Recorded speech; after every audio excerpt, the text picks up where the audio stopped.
few moments ago, I placed a wreath at the tomb of the unknown soldier. And as I stepped back and stood during the moment of silence that followed, I said a small prayer. And it occurred to me that each of my predecessors has had a similar moment, and I wondered if our prayers weren't very much the same, if not identical. We celebrate Veterans Day on the anniversary of the armistice that ended World War I, the armistice that began on the 11th hour of the 11th day of the 11th month. And I wonder, in fact, if all Americans' prayers aren't the same as those I mentioned a moment ago. For all we can ever do for our heroes is remember them and remember what they did, and memories are transmitted through words. We see these soldiers in our mind as old and wise. We see them as something like the founding fathers, grave and gray-haired.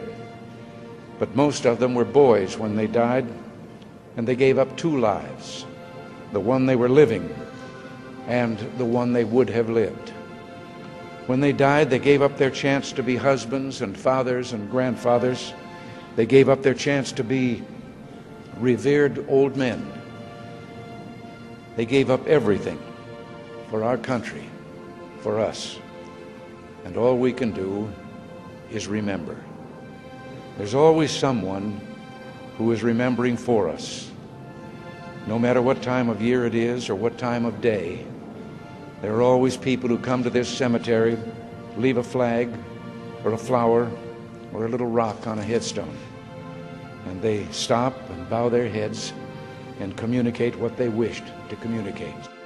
I think sometimes of General Matthew Ridgway, who, the night before D-Day, tossed sleepless on his cot and talked to the Lord and listened for the promise that God made to Joshua. I will not fail thee, nor forsake thee. We are surrounded today by the dead of our wars. We owe them a debt we can never repay. All we can do is remember them and what they did and why they had to be brave for us. All we can do is try to see that other young men never have to join them.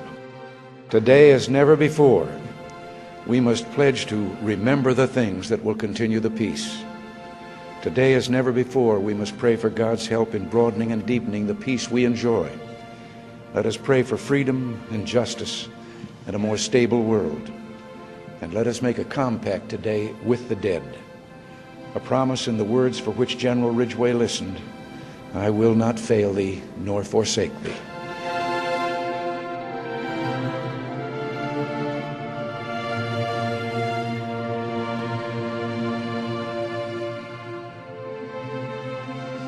Boy, what a powerful, powerful testimony and message from President Reagan. And he quoted Joshua chapter 1.